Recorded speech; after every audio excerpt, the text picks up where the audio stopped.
queremos pedir la bendición de Dios, así que les invito a inclinar sus rostros conmigo y vamos a elevar una plegaria al Señor.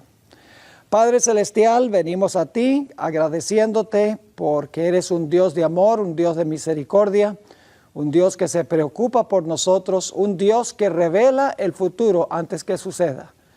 Lo haces para que podamos estar listos para los eventos que pronto ocurrirán. Te ruego, Señor, que tú bendigas esta presentación, que derrames tu Santo Espíritu sobre todos los que están escuchando, que podamos entender los tiempos en que estamos viviendo y la preparación necesaria para los eventos que pronto estallarán en este mundo.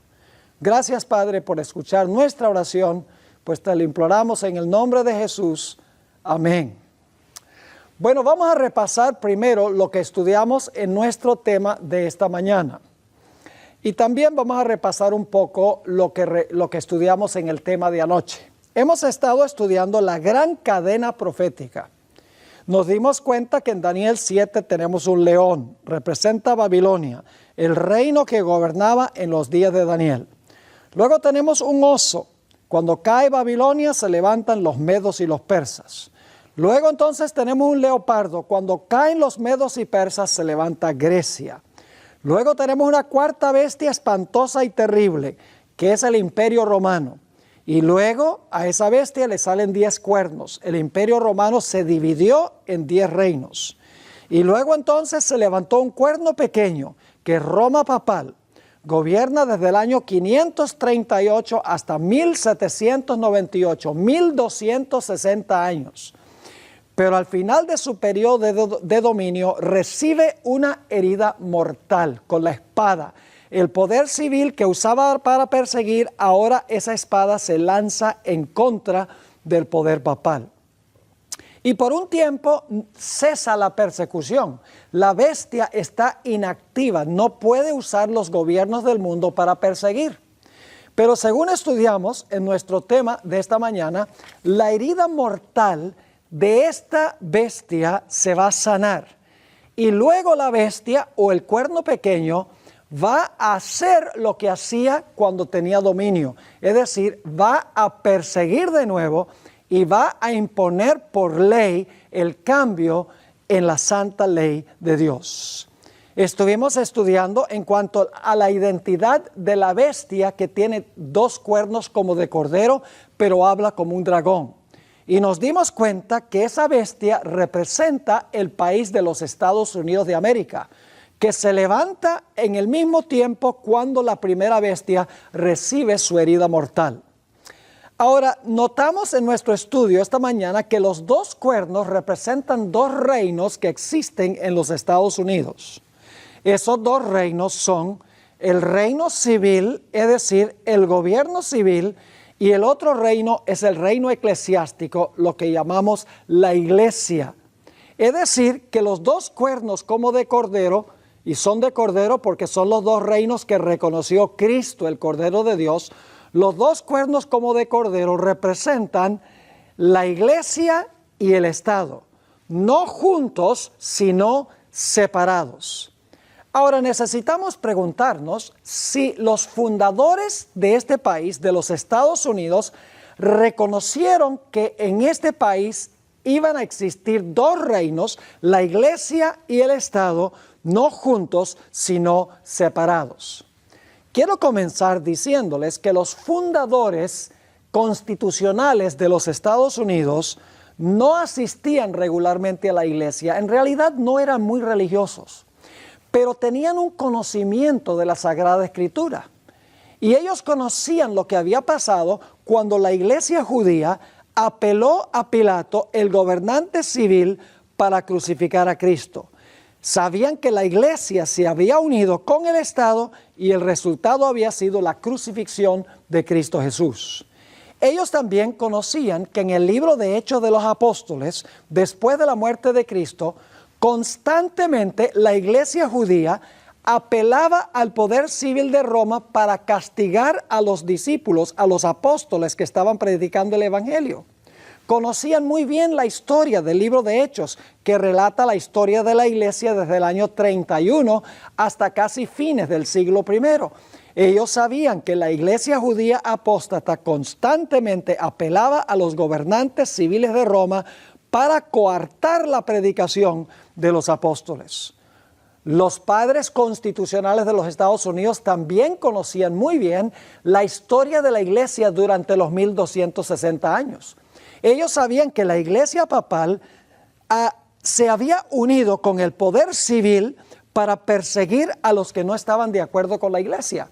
Sabían que la iglesia hacía una inquisición y cuando se hallaba culpable al que no congeniaba con las creencias y las prácticas de la iglesia, entonces la iglesia entregaba al reo al poder civil para que el poder civil lo exterminara.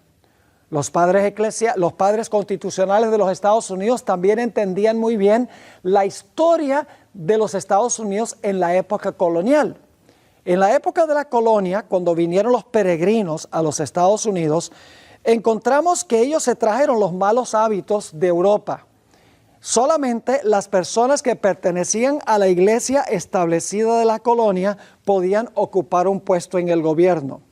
La gente pagaba sus diezmos al gobierno y el gobierno le pagaba a los ministros. La gente que no iba a la iglesia los domingos porque creían que el domingo era el día de reposo, sufrían azotes o multas o encarcelamiento, y en 3 de las colonias había un decreto de muerte contra los rebeldes que no querían guardar el domingo. Es decir, que en la época colonial no había separación de iglesia y Estado. La iglesia usaba el poder civil para castigar a los que no estaban de acuerdo con las prácticas y las enseñanzas de la iglesia. Los padres constitucionales de los Estados Unidos conocían toda esta historia. La historia de Jesús, la historia de los apóstoles, la historia de la iglesia durante los 1260 años y la historia colonial de los Estados Unidos. Sabían muy bien que en todas esas etapas, cuando la iglesia se apropiaba del poder civil, el resultado era la persecución.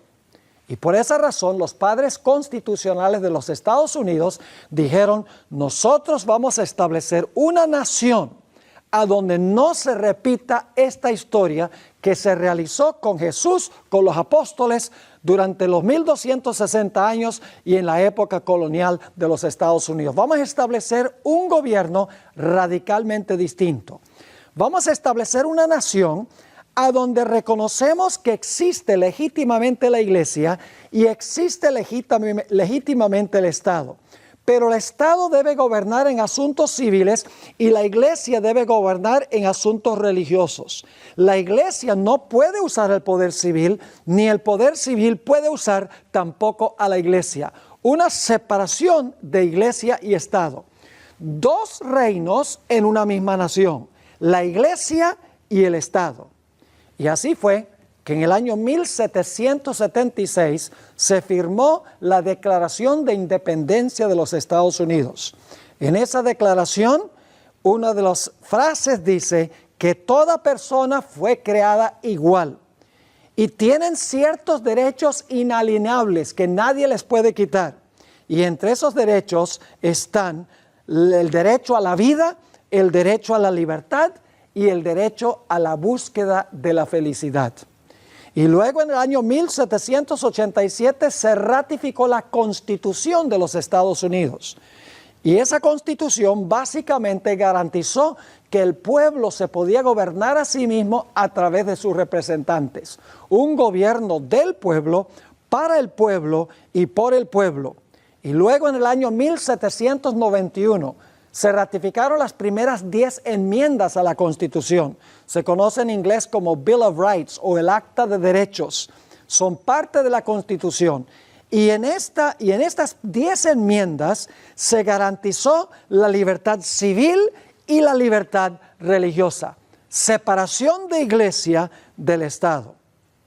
Fíjense que estos documentos se ratificaron poco antes de recibir la bestia su herida mortal.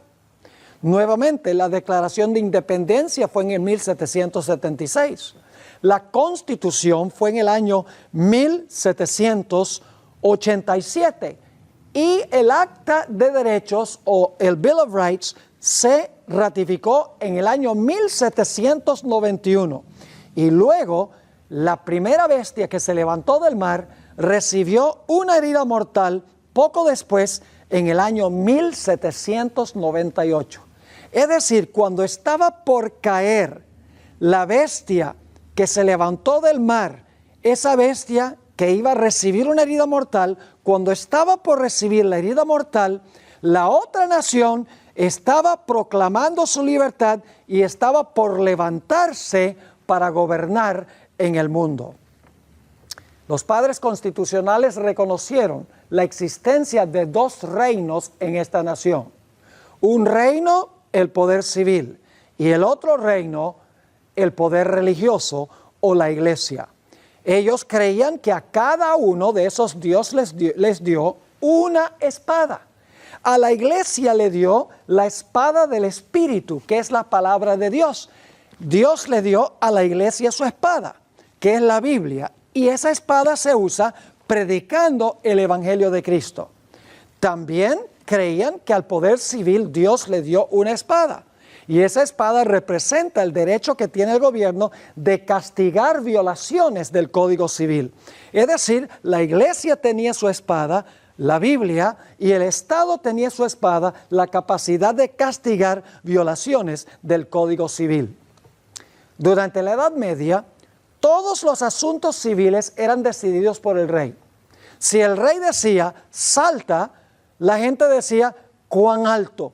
Es decir, todo el poder fluía de arriba hacia abajo, del rey hacia el pueblo. El pueblo obedecía lo que decía el rey. En materia de religión, la gente obedecía lo que decía el Papa. Si el Papa hablaba, la gente sencillamente hacía lo que decía el Papa sin cuestionar. Pero los fundadores de los Estados Unidos dijeron, nosotros vamos a fundar una nación diferente. Vamos a fundar una nación donde el poder no fluye de arriba hacia abajo, sino que fluye de abajo hacia arriba. Vamos a establecer un gobierno del pueblo, para el pueblo y por el pueblo, a donde el pueblo se gobierna a sí mismo. Y vamos a establecer que la iglesia puede funcionar como iglesia sin la intervención del poder civil. En el libro El conflicto de los siglos, la página 495, encontramos esta declaración en cuanto a las intenciones de los fundadores de los Estados Unidos. Dice allí en la página 495, los fundadores de la nación procuraron con acierto que la iglesia no pudiera hacer uso del poder civil, con los consabidos e inevitables resultados, la intolerancia y la persecución. Fíjense entonces, mis queridos amigos, que los fundadores de la patria se aseguraron de que la iglesia no pudiera usar el poder civil, porque ellos sabían que el resultado inevitable de la unión de la iglesia con el Estado es la intolerancia y la persecución. Ahora voy a tomar el tiempo para leer algunas citas de los fundadores de la patria, los fundadores de los Estados Unidos. Entre esos se encuentra George Washington, el primer presidente de los Estados Unidos. Otro es Benjamin Franklin, uno de los próceres de la patria, gran inventor, dicho sea de paso, además de ser un padre de la patria. También tenemos a Thomas Jefferson y tenemos a James Madison y John Adams. Son los fundadores del sistema que tiene los Estados Unidos. Ahora voy a leerles una cita de George Washington para que ustedes vean qué creía George Washington en cuanto a la libertad civil y la libertad religiosa. Antes de leer la cita, les voy a decir que George Washington presidió la convención constitucional a donde se redactó y se aprobó la Constitución de los Estados Unidos. Él fue el que presidió esa reunión a donde se escribió y se ratificó la Constitución. Y George Washington en esta cita va a decir, mire, si yo hubiera sospechado que esta Constitución le iba a quitar la libertad religiosa a cualquiera, yo me hubiera levantado en contra de esa Constitución. Ahora voy a leer la cita. Dice así, está hablando aquí George Washington: nunca hubiera colocado mi firma sobre la Constitución que fue redactada por la Convención sobre la cual tuve el honor de presidir, si hubiera albergado la menor duda de que ésta iba a poner en peligro los derechos religiosos de cualquier sociedad eclesiástica. Y si hoy pudiese concebir de algún momento en el futuro en que el gobierno general se administrase de tal manera que la libertad de conciencia estuviese en peligro, les aseguro que nadie sería más celoso que yo en establecer barreras en contra de los horrores de la tiranía espiritual y de toda índole de persecución religiosa. Pues ustedes se acordarán que a menudo he expresado mi sentir de que cualquier persona que se porta como buen ciudadano y que es responsable solo ante Dios por sus opiniones religiosas debe ser protegido al adorar a Dios de acuerdo a los dictados de su propia conciencia. Mis apreciados amigos y hermanos, George Washington tenía muy claro este asunto, de que cada uno debe adorar a Dios de acuerdo a los dictados de su conciencia y que debe comportarse como buen ciudadano. Es decir, pertenece a dos reinos, el reino religioso y el reino civil. George Washington dijo, si yo hubiera sospechado en lo más mínimo que la Constitución iba a quitar la libertad religiosa, nunca hubiera colocado mi firma sobre la Constitución. Otro de los padres constitucionales de los Estados Unidos fue Benjamin Franklin. Quiero leerles una cita de Benjamin Franklin sobre lo que él concebía ser la relación entre la iglesia y el poder civil. Tenía un sentido de humor Benjamin Franklin. Dijo lo siguiente: cuando una religión es buena, creo que se apoyará a sí misma. Y cuando no se apoya a sí misma, y Dios no se encarga de apoyarla, sino que los que la profesan se ven obligados a buscar la ayuda de los poderes civiles para sostenerla, es señal, creo yo, que es una religión mala. Según Benjamin Franklin, entonces, ¿qué es una religión mala? Una religión mala es la que apela al poder civil para que el poder civil la apoye. Franklin dice, una buena religión se apoya a sí misma, sin la necesidad del apoyo o de la ayuda del poder civil.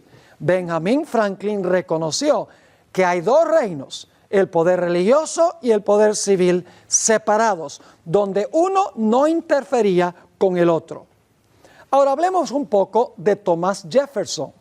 Yo he tenido el privilegio de visitar varias veces el monumento a Jefferson en la ciudad de Washington, D.C. Siempre me gusta ir allí y sentarme para recordar la historia del origen de la Constitución de los Estados Unidos. Thomas Jefferson fue uno de los arquitectos de la Constitución. Y allí, en mármol blanco, en el monumento de Jefferson, se encuentran las palabras que les voy a leer ahora. Dijo lo siguiente: el omnipotente Dios creó la mente humana libre. Todo intento de influenciarla por medio de castigos o cargas temporales es desviarse del plan del santo autor de nuestra religión.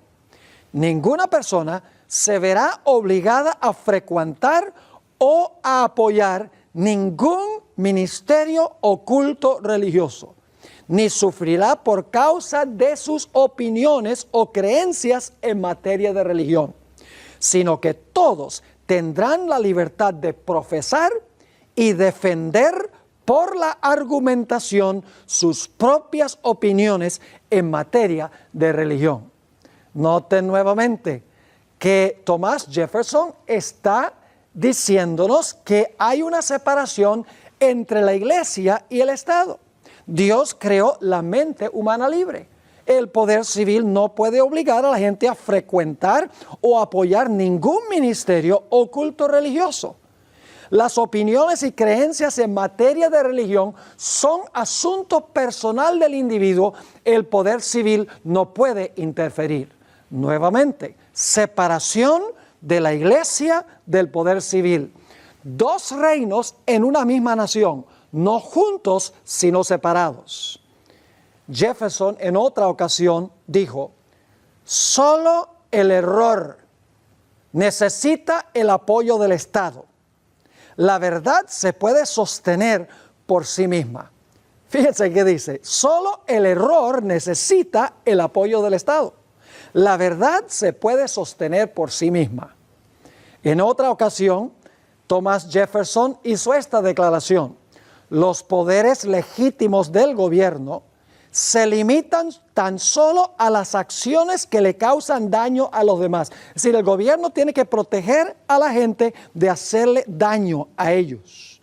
Sigue diciendo, a mí no me hace ningún daño si mi vecino cree que hay 20 dioses o ningún dios. Esto ni me roba la billetera ni me quiebra la pierna. Ahora, si alguien le roba la billetera o le quiebra la pierna, el poder civil tiene que intervenir con la espada para castigar. Pero él dice, mire, si la gente cree que hay un dios o hay 20 dioses, eso a mí no me va ni me viene, no me quiebra la pierna ni tampoco me roba la billetera. Nuevamente, la idea de que el poder civil está para proteger a la sociedad en lo que respecta a los últimos 6 mandamientos, pero el Estado no puede tener nada que ver con la iglesia y las opiniones religiosas. Thomas Jefferson reconoció los peligros de que los sacerdotes tomaran posesión del poder civil o del gobierno. En cierta ocasión, en una carta a von Humboldt en 1813, dijo lo siguiente: creo que la historia no nos da ni un solo ejemplo en que un pueblo dominado por un sacerdocio disfrute de un gobierno civil libre.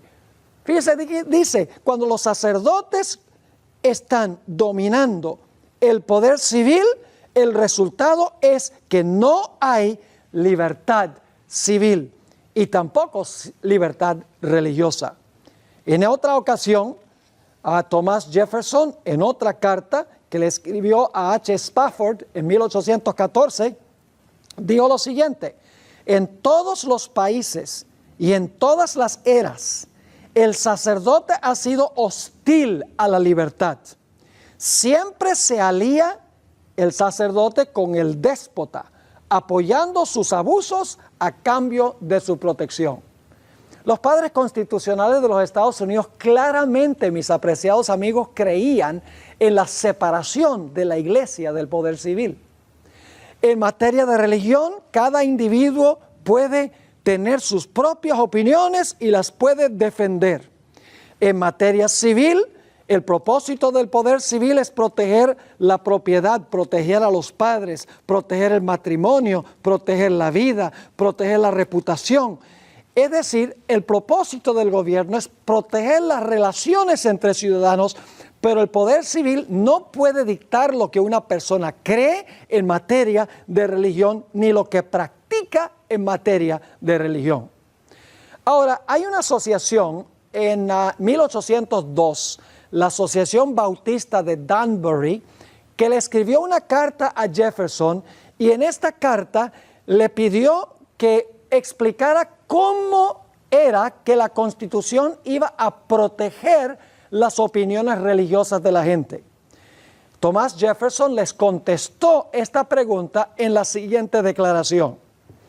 Y aquí está la famosa metáfora de la pared de separación entre la iglesia y el Estado. Fíjense lo que escribió Thomas Jefferson en 1802 a la Asociación Bautista de Danbury. Dice así: creyendo como ustedes, que es la Asociación Bautista de Danbury, que la religión es algo que debe permanecer solo entre el hombre y su Dios, y que el hombre le debe rendir cuentas tan solo a Dios por su fe y culto, y que los poderes legítimos del gobierno alcanzan tan solo a nuestras acciones y no nuestras opiniones.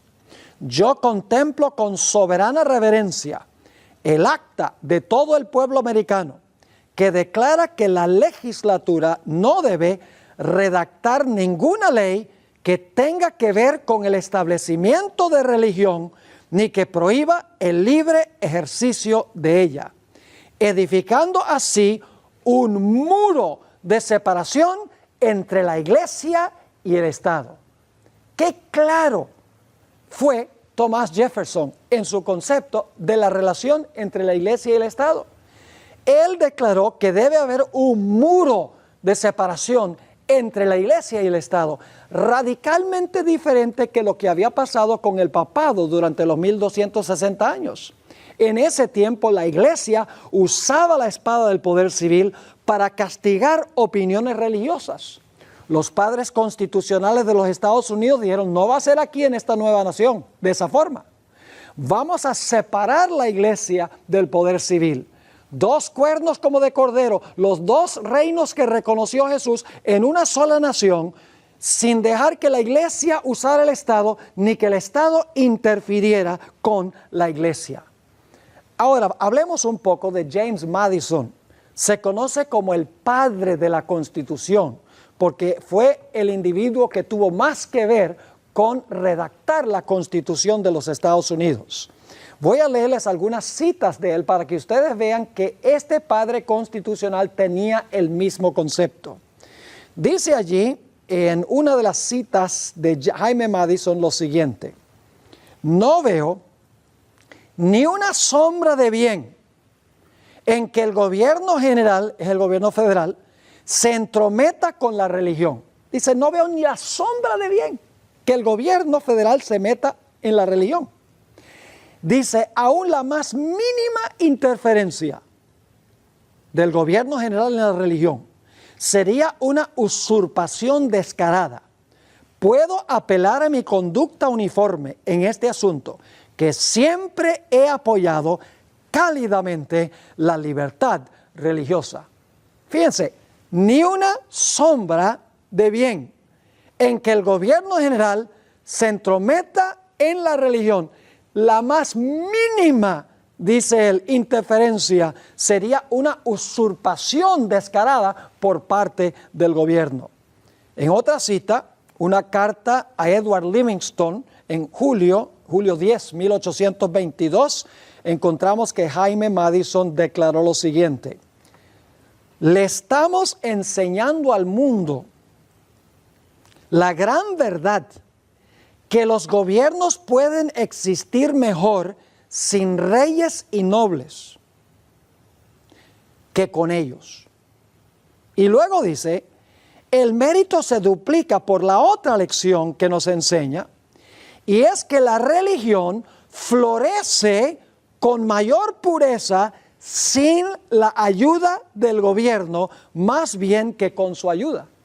Es decir, la religión prospera y florece mejor sin la ayuda del gobierno que con la ayuda del gobierno.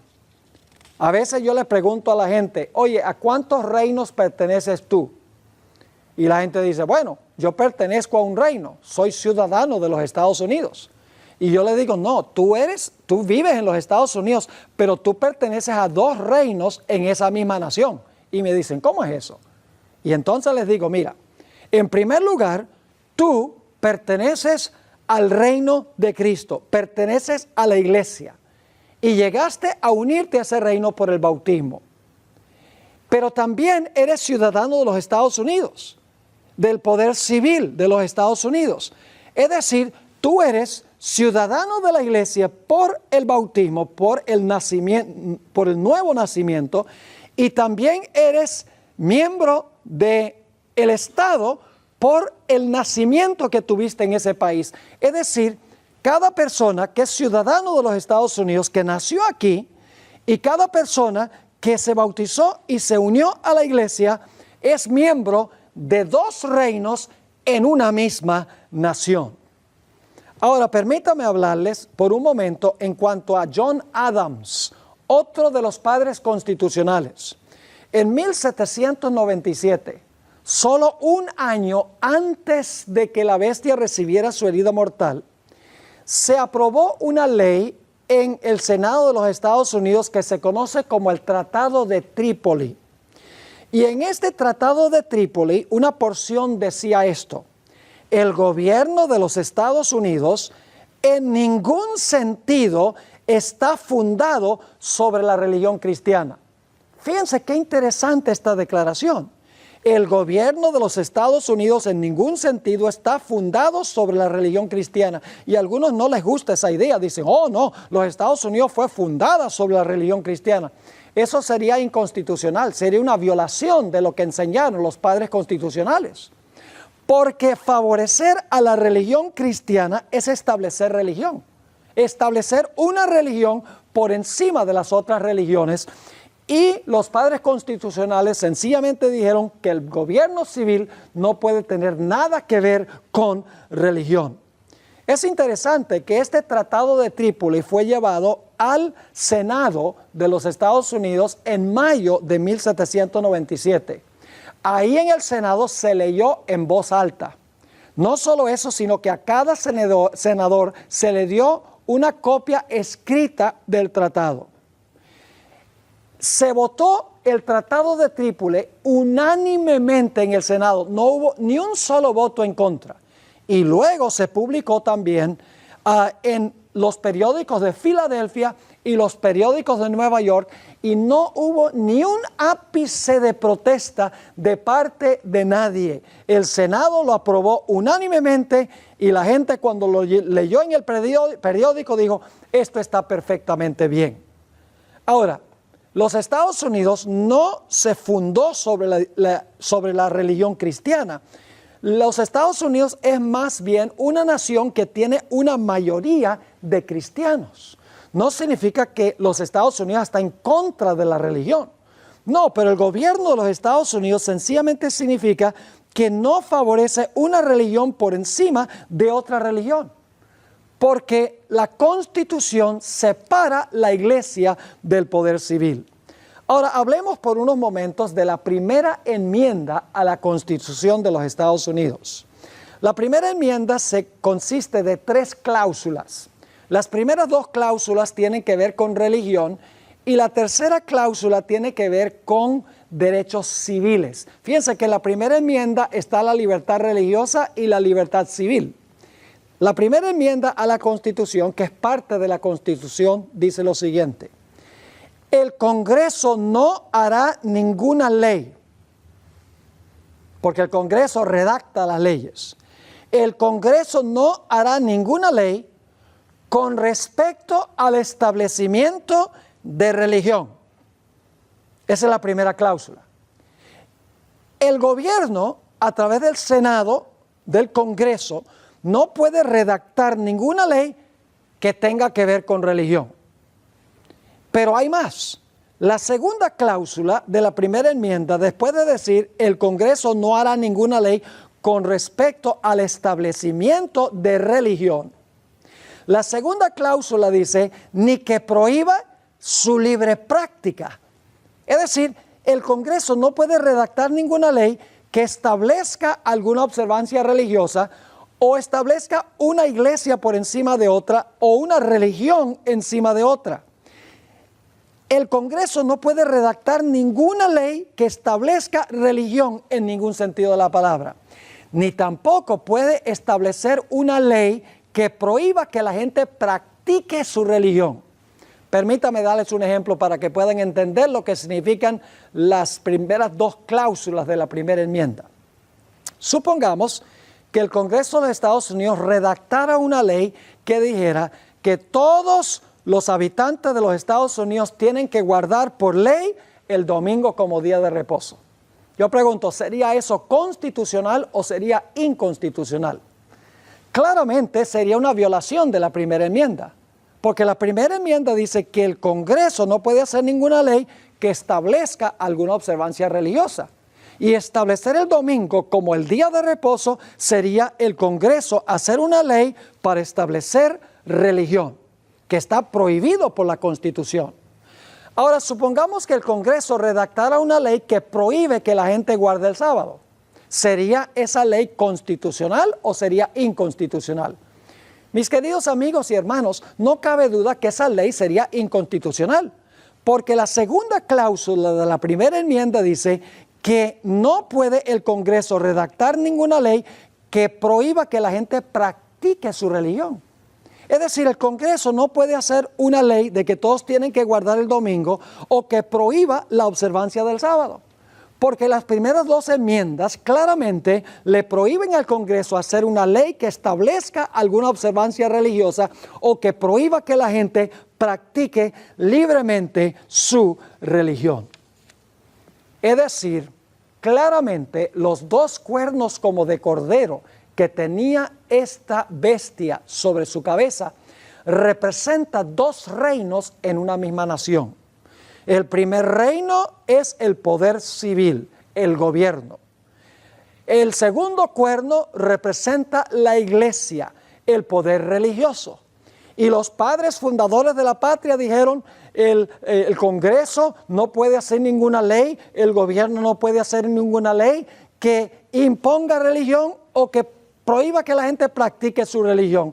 Es decir, el gobierno no puede interferir con la religión y por ende la religión tampoco puede intervenir con el poder civil, porque deben estar separados el uno del otro. Ahora, la tercera cláusula de la primera enmienda garantiza derechos civiles. Es decir, en la primera enmienda se encuentra libertad religiosa. El Congreso no puede hacer ley que establezca religión ni que prohíba que usted practique su religión, pero la primera enmienda también garantiza libertad civil. Fíjense, los dos cuernos, libertad civil y libertad religiosa. Iglesia y Estado. Dice la tercera cláusula, ni que coarte la libertad de expresión, ni la libertad de la prensa, o el derecho que tiene el pueblo de reunirse pacíficamente y de pedirle al gobierno que se les haga justicia. Claramente, la primera enmienda a la Constitución dice que el Estado y la Iglesia deben estar separados. Ahora, ¿qué tiene esto que ver con lo que hemos estado hablando? Aquí viene la triste historia. Como estudiamos esta mañana, esta bestia que se levanta de la tierra, que en una sola nación tiene estos dos principios de libertad civil y religiosa, donde la iglesia no interfiere con el Estado, ni el Estado con la iglesia, de repente esta bestia va a empezar a hablar como un dragón. Lo que va a hacer es brindarle el poder civil a la primera bestia para que la primera bestia haga lo que hacía durante los 1260 años. Es decir, lo que va a suceder es que esta nación que comenzó tan bien, con esta idea de separar la religión de la política, no mezclar los dos, va a llegar al momento donde esta nación va a imponer la marca de la primera bestia, va a ser una imagen de la primera bestia, va a mandar a todos a adorar a la primera bestia, va a ejercer la autoridad de la primera bestia. Todo lo que va a hacer, lo va a hacer para ayudar a la primera bestia. Los Estados Unidos, en otras palabras, va a llegar a ser un instrumento en las manos del papado, le va a prestar el poder civil al papado para perseguir a los que no están de acuerdo con la religión de la Iglesia romana, específicamente con el asunto del día de reposo. Y esto nos trae a nuestro siguiente punto. En Apocalipsis 14 está lo que se conoce como los mensajes de los tres ángeles. Es el último mensaje de Dios al mundo. Y el primer ángel hace un llamado muy especial, un mandato muy especial a todos los habitantes de la tierra. Dice allí en Apocalipsis 14, 6 y 7, vi volar por en medio del cielo a otro ángel, que tenía el evangelio eterno para predicarlo a los moradores de la tierra, a toda nación, tribu, lengua y pueblo. Ahora fíjense lo que dice este ángel, diciendo a gran voz, temed a Dios y dadle gloria, porque la hora de su juicio ha llegado. Y luego dice, y adorad a aquel que hizo el cielo y la tierra, el mar y las fuentes de las aguas. ¿Saben de dónde viene ese lenguaje? Viene del cuarto mandamiento de la ley de Dios. Habla en cuanto a la creación, nos lleva en realidad a Génesis 2, que estudiamos en nuestro primer tema. Ahora escuchen bien, El mensaje del primer ángel, un mensaje final al mundo, dice que debemos adorar al Creador. Yo pregunto, ¿cuál es la señal que dejó Dios de que Él es el Creador, por la cual nosotros lo reconocemos a Él públicamente como el Creador? Esto lo estudiamos en nuestro primer tema. Usted no puede hablar de adorar al Creador sin hablar del sábado, porque el sábado es la señal del Creador. El cuarto mandamiento dice que debemos adorar a Dios porque en 6 días Él hizo este mundo y reposó el séptimo día. Es decir, que adoramos a Dios porque es el Creador y la señal del Creador es el sábado. El mensaje del primer ángel nos lleva al cuarto mandamiento de la ley de Dios, el sábado, y nos lleva a la misma creación. La señal del pueblo de Dios al final del tiempo será guardar el sábado en honor al Creador. Pero la Biblia también habla de la bestia. Ya hemos identificado a la bestia como el cuerno pequeño. Es el mismo sistema. El cuerno pequeño pensó que podía cambiar la ley de Dios. Ya hemos visto que la iglesia romana profesa haber cambiado el día de reposo del sábado al domingo. Es decir, la señal de Dios es un día, es el sábado. La bestia también tiene su señal. Es el día que la bestia estableció para identificarla a ella como supuestamente el poder que obra en nombre de Dios. Es decir, al final de la historia va a haber un conflicto entre 2 días. Pero el asunto no es primordialmente de días, sino que los días en realidad demuestran cuál autoridad nosotros aceptamos. Por ejemplo, si yo observo el sábado como el día de reposo, estoy mostrando que yo adoro a Dios el Creador, quien estableció el sábado al comienzo. Cuando yo observo el domingo, día que no estableció Dios, sino que estableció la bestia o el cuerno pequeño, yo estoy reconociendo la autoridad del que estableció ese día. Es decir, los días son la forma de Dios de ver cuál autoridad aceptamos nosotros. Cuando guardamos el sábado, estamos demostrando que adoramos al Creador y aceptamos su autoridad. Cuando guardamos el domingo, estamos mostrando que en realidad estamos adorando o sirviendo a la bestia y estamos aceptando su señal. Fíjense que en Apocalipsis 14 hay un mensaje de un tercer ángel. El mensaje del primer ángel dice, adora a Dios el Creador. Pero el tercer mensaje dice, no adores a la bestia. Fíjense que el conflicto final tiene que ver con adoración. Adoramos a Dios porque es el Creador. Y la señal del Creador es su santo sábado, el séptimo día de la semana, no el primero. Voy a leer el mensaje del tercer ángel, Apocalipsis 14, 9 al 11. Y el tercer ángel lo siguió diciendo, a gran voz, si alguno adora a la bestia, ya hemos visto que la bestia representa el poder papal, que cambió el día de reposo, y su imagen es la réplica que levanta los Estados Unidos uniendo la iglesia con el Estado, como hacía el papado durante los 1260 años. O recibe la marca en su frente o en su mano. La marca, mis queridos hermanos, es la marca que distingue a la bestia y demuestra que nosotros aceptamos la autoridad de la bestia. Es el falso día de reposo. ¿Qué va a suceder con aquellas personas? Dice, él también beberá del vino de la ira de Dios, que ha sido vaciado puro en el cáliz de su ira, y será atormentado con fuego y azufre delante de los santos ángeles y del Cordero. Y el humo de su tormento sube por los siglos de los siglos. No tienen reposo de día ni de noche los que adoran a la bestia y a su imagen, ni nadie que reciba la marca de su nombre. Lo que estamos hablando, queridos amigos, es un asunto de vida o muerte. Si usted recibe la marca de la bestia, la ira de Dios va a caer sobre usted. Si usted recibe el sello de Dios o la marca de Dios, que es su santo día de reposo, entonces usted va a estar entre los salvos. Entonces alguno dice, usted está diciendo entonces que me voy a salvar porque guardo el sábado. No, usted está salvo por Cristo Jesús. Y la señal de que usted ha recibido a Cristo como su Salvador es el santo sábado. El sábado es la señal, el sábado no es lo que nos salva. El domingo es la señal, y la persona que acepta la señal de la bestia va a recibir la destrucción que cae sobre la bestia. Así que hemos hecho este estudio disciplinado de las profecías. No hemos adivinado, no hemos conjeturado. Hemos estudiado con disciplina. Vamos a repasar lo que hemos estudiado. Tenemos en primer lugar el león, Babilonia. Luego el oso, Medo-Persia. Luego tenemos el leopardo, Grecia. Luego tenemos la bestia espantosa y terrible, el dragón, Roma. Luego le salen 10 cuernos. Roma, el imperio romano se dividió en 10 reinos. Luego, en medio de los 10 se levanta el cuerno pequeño, el papado, otra Roma, Roma papal.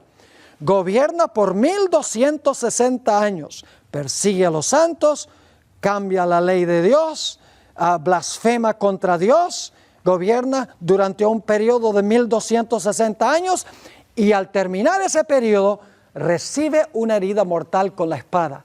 El gobierno civil se le vuelca en contra y le quita la espada. Y por un tiempo, esa bestia con la herida mortal se mantiene inerte, está cautiva. Es decir, no tiene libertad para hacer lo que hacía en el pasado. Pero la Biblia nos dice que va a llegar el momento en que esa herida mortal se va a sanar. Y todo el mundo se va a maravillar en pos de la bestia. Ahora fíjense qué interesante, ¿dónde estamos en la cadena profética? Mis queridos amigos y hermanos, nosotros estamos en el último paso de la cadena profética. Estamos en el punto mismo cuando la herida mortal está en el proceso de sanarse en los Estados Unidos de América. Ahora, permítame leerles una cita de un erudito católico romano, jesuita, murió hace unos años, escribió un libro muy bien conocido que lleva el nombre Las llaves de esta sangre. Su nombre es Malaquías Martín. En 1986, Malaquías Martín escribió algo muy interesante. El papado ha estado inactivo durante los últimos 200 años por la herida mortal que le dio el poder civil. El papado no ha podido usar los poderes civiles del mundo para hacer lo que hacía en el pasado. Ahora, quiero leerles esta cita y van a ver cómo Malaquías Martín confirma esto. Dice allí en esta cita que se encuentra en la revista Christianity Today, noviembre 21, 1986, página 26, lo siguiente. Por 1500 años y más, Roma, está hablando del papado, Roma había mantenido un dominio con mano fuerte sobre cada comunidad local del mundo. Esa es la filosofía del papado. Dice, por 1500 años y más, Roma había mantenido un dominio con mano fuerte sobre cada comunidad local del mundo. Y luego dice esto, en gran medida, y admitiendo algunas excepciones, ese era el punto de vista romano. ¿Cuál es el punto de vista romano del papado? Mantener un dominio con mano fuerte sobre cada comunidad local del mundo. Así que dice, ese era el punto de vista romano o la forma de pensar de Roma papal hasta que 200 años de inactividad le fueran impuestos al papado por los grandes poderes seculares del mundo. Ahora, yo no sé si ustedes notaron algo significativo aquí. ¿Qué es lo que mantiene al papado inactivo, a Roma inactiva? Lo dice claramente este erudito jesuita. Dice que la actividad le es impuesta al papado por los grandes poderes seculares del mundo, es decir, por los poderes civiles del mundo, particularmente los países de Europa y los Estados Unidos de América. Es decir, que mientras los poderes civiles mantienen al papado en inactividad, el papado no puede hacer lo que hizo en el pasado. Ahora, si ustedes van desde el año 1986, cuando Malaquías Martín escribió esta cita, van hacia atrás 200 años, ustedes llegan a un evento muy importante. Es la época de la Revolución Francesa, la época cuando el papado recibió su herida mortal. Lo que está diciendo este sacerdote jesuita, sin en realidad darse cuenta de que lo está haciendo, es que la inactividad del papado, que es otra forma de decir la herida mortal del papado, viene 200 años antes, en la década de los 1780 y 1790, cuando los poderes civiles tornaron al papado inactivo. Ahora, Elena G. de White, en El conflicto de los siglos, página 620, advirtió lo mismo. Dijo que los poderes civiles son los que mantienen atado el papado, porque no permiten que el papado los use como el papado los usaba en el pasado. Pero ella dice que si se quitan estas medidas restrictivas, el papado va a resucitar y a perseguir de nuevo. Dice allí en esa cita, derróguense, que significa quítense, las medidas restrictivas. Fíjense, quítense las medidas restrictivas impuestas en la actualidad por los gobiernos civiles. Yo pregunto, ¿quiénes son los que ponen la restricción? Dice la escritora que es los gobiernos civiles. Y luego dice, y déjesele a Roma que recupere su antiguo poder y se verán resucitar, fíjate, porque tiene una herida mortal, se verán resucitar en el acto su tiranía y sus persecuciones. Es decir, mientras que los gobiernos civiles ponen medidas restrictivas, tiene la herida mortal. Pero si se quitan esas medidas restrictivas y el papado puede usar nuevamente el poder civil, dice ella, va a resucitar y nuevamente va a comportarse como un poder tiránico y va a perseguir. Mis queridos amigos y hermanos, nosotros estamos viendo cosas increíbles que están sucediendo hoy en día en el mundo y particularmente en los Estados Unidos de América. Permítame compartir algunos datos con ustedes. A fines de septiembre va a venir a los Estados Unidos en una visita muy especial el Papa Francisco I. Va a venir a dar un discurso en las Naciones Unidas. Va a reunirse con el presidente Obama en la Casa Blanca. Va a dar un discurso a todo el Congreso conjunto de los Estados Unidos. Y luego va a ir a Filadelfia, a donde irónicamente se ratificó la Declaración de Independencia, la Constitución de los Estados Unidos y el Acta de Derechos, las primeras 10 enmiendas a la Constitución. No es coincidencia que Francisco I va a Filadelfia, a donde se aprobaron los documentos que separan la Iglesia del Estado, porque él tiene interés en unir la Iglesia con el Estado. Es interesante que están esperando cerca de 2 millones de personas que van a visitar de todos los países del mundo en la ciudad de Filadelfia. Es aterrador que los Estados Unidos cada día parece cooperar más con el Vaticano, el gobierno de los Estados Unidos. El gobierno de los Estados Unidos cooperó con Juan Pablo II para derrocar la cortina de hierro, para fragmentar lo que había sido la Unión Soviética. Ustedes saben que los Estados Unidos, a través del presidente Obama, apeló al Papa para que le ayudara a establecer relaciones diplomáticas con Cuba. Y ahora los Estados Unidos tienen las relaciones diplomáticas. El presidente Obama le pidió al Papa que lo ayudara a cerrar la base militar en Guantánamo, o no la base militar, sino la prisión en Guantánamo. No ha sucedido todavía, pero el Papa está trabajando en eso. Además de eso, el Papa se va a reunir en la Casa Blanca con el presidente de los Estados Unidos y va a dar un discurso al Congreso en pleno de los Estados Unidos de América. Un individuo cuyo sistema es radicalmente opuesto a los principios sobre los cuales fue edificado este país. Un sistema que cree que hay que unir la Iglesia con el Estado, hablándole a otro sistema que predica en sus documentos inaugurales la separación radical entre la Iglesia y el Estado. ¿Y sabe lo que es triste? La mayoría de los cristianos hoy en día no ven ningún cumplimiento de las profecías con Roma papal y los Estados Unidos. Prácticamente todos los cristianos están mirando allá a Israel, al Medio Oriente, y están mirando a ISIS, y están mirando a los musulmanes, y están viendo lo que está creciendo Rusia y la China, y tienen todos sus ojos puestos en el Oriente. Y mientras tanto, la cadena profética nos muestra que los poderes peligrosos al final son el papado y los Estados Unidos, y nadie se da cuenta porque están mirando a donde no es. Satanás ha llevado al mundo cristiano a interpretar incorrectamente las profecías, a mirar a donde no se están cumpliendo para que él pueda dar rienda libre a su metodología en el occidente y nadie pueda ver que se están cumpliendo las profecías. Pero cuando seguimos la cadena profética como hemos hecho, vemos claramente que los poderes que van a jugar una función al final de la historia se van a unir para perseguir al pueblo de Dios. Son el papado en Roma y el país de los Estados Unidos.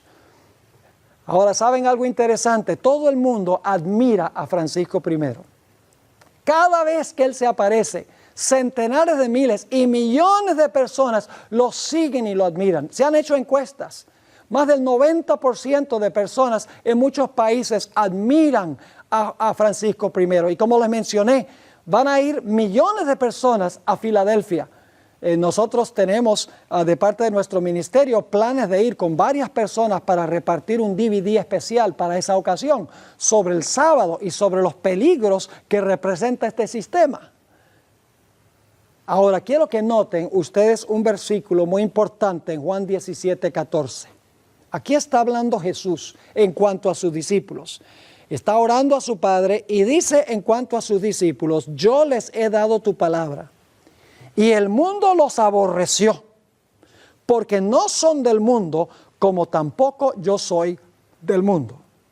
Claramente Jesús dijo ahí que sus seguidores serían aborrecidos por el mundo. Los apóstoles iban a ser odiados por el mundo. Es más, 11 de los 12 apóstoles en realidad murieron muertes violentas. Solamente uno murió de lo que se llama muerte natural, que fue el apóstol Juan, quien escribió el libro de Apocalipsis. Todos los demás fueron martirizados porque eran odiados por el mundo. Pero ¿saben lo que es interesante? En Apocalipsis 13 y el versículo 3 dice, en cuanto a la bestia, vi una de sus cabezas como herida de muerte, pero su herida mortal fue sanada y se maravilló toda la tierra en pos de la bestia. No hay algo malo con el hecho de que todo el mundo esté admirando a Francisco I y hablando bien de lo que está haciendo la iglesia romana. ¿Acaso la Biblia no dice que más bien los seguidores de Jesús serán aborrecidos por el mundo y no amados por el mundo? Quiero leerles una cita de un arzobispo de la Iglesia Católica hace muchos años. Su nombre es Fulton Sheen. Era un apologista de la Iglesia romana y un pionero en poner programas de la Iglesia Católica al aire en radio y en televisión. Ahora, esto fue hace 60 años, en 1955. En ese tiempo, en los Estados Unidos, nadie quería nada que ver con el papado. Es decir, el papado era aborrecido y Fulton Sheen lo sabía.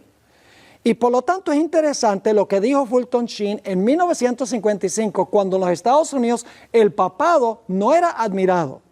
Dijo lo siguiente: si yo no fuera católico y estuviera buscando la verdadera iglesia en el mundo hoy, buscaría la iglesia que no se lleva bien con el mundo. En otras palabras, buscaría la iglesia que el mundo aborrece. ¿Es eso cierto del papado hoy en día y de Francisco I? No, si Fulton Sheen estuviera viviendo hoy, no estaría escribiendo esto.